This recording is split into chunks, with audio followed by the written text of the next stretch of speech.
While no two salespeople are exactly alike, here are a few closing techniques that seem pretty universal. Regardless of which closing approach you use, you have to be confident, enthusiastic, and a strong believer in your solution. There is no other way for you to succeed. Remember my advisor sunshade story from the Improving Your Game lesson? I speak from painful experience. One of the most common closing techniques is the assumptive close. The assumptive close is where the salesperson assumes the sale, and the next step is for the prospect to buy the product. Here is an example of an assumptive close. You're out shopping in a high-end clothing store and you've tried on lots of different outfits. Your fashion consultant has graciously assisted you in selecting your clothing. You've just told her that you've tried on enough clothes and found what you need. She then picks up your garments and heads over to the cash register. The fashion consultant is using an assumptive close. She never asked you if you were going to buy the clothes, she just assumed you were. A subtle way for her to move you from buying your clothing to her closing. Bad pun, ouch. Now, movements or gestures often support assumptive closes. If you've ever been handed a pen by a salesperson or suddenly seen a contract magically appear in front of you, you've witnessed an assumptive close. My wife and I recently went shopping for a new car. After test driving one, the salesperson asked us, "Where's the first place you're going to go in your new car?" He also asked, "What are you going to do to celebrate your purchase?" Since we hadn't agreed to buy the car, his remarks were all assumptive closes. The salesperson had been in this situation before, and he knew when to implement his assumptive closes. By the way, we bought the car, had a nice long drive, and had a marvelous dinner to celebrate. Since you never directly ask for a sale with an assumptive close, they are known as indirect closes. Direct closes take confidence and courage. The most direct closing technique is to simply ask for the sale. You put the question to the prospect, "Are you ready to make this decision?" You can dress it up if you want with such snappy lines as, "Are you ready to put this great system to work for you?"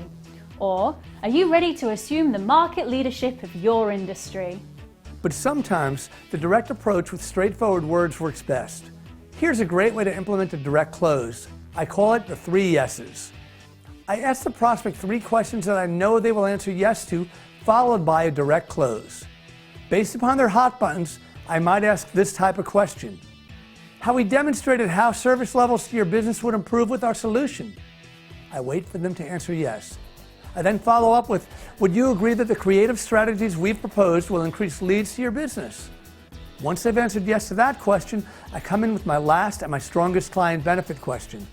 Do you agree that a partnership with us will save your firm $250,000 annually while improving your service and creative? After answering yes for the 3rd time, I come in with my direct close. Then let's make this official and get our partnership rolling today. The advantage of the 3 yeses is that it gets a prospect saying yes to you and puts the benefits of your proposal directly in front of them. When you use a direct close in this way, prospects are far more inclined to respond favorably. Sometimes a prospect is still not comfortable making a buying decision, even after the 3 yeses approach. They may need to see all the pros and cons together. This closing approach is called the Ben Franklin in honor of his decision-making methodology. With the Ben Franklin, the salesperson asks the prospect to make a list of pros and cons regarding their decision. And to be aware that implementing the Ben Franklin, you must be ethical in listing the pros and cons. Many salespeople are inclined to only highlight the pro items. You need to address both pros and cons objectively and fairly. For that reason, I encourage you to utilize this strategy when you're certain that the pros outweigh the cons for your prospect. 2 additional closing techniques are the times they are a-changing and the puppy dog approaches. The times they are a-changing close is used when you know a price increase or out of stock situation will make it harder to buy your product in the future. For example, if you know of a price increase, advising your prospect of that may help you close the sale. The last approach is the puppy dog approach.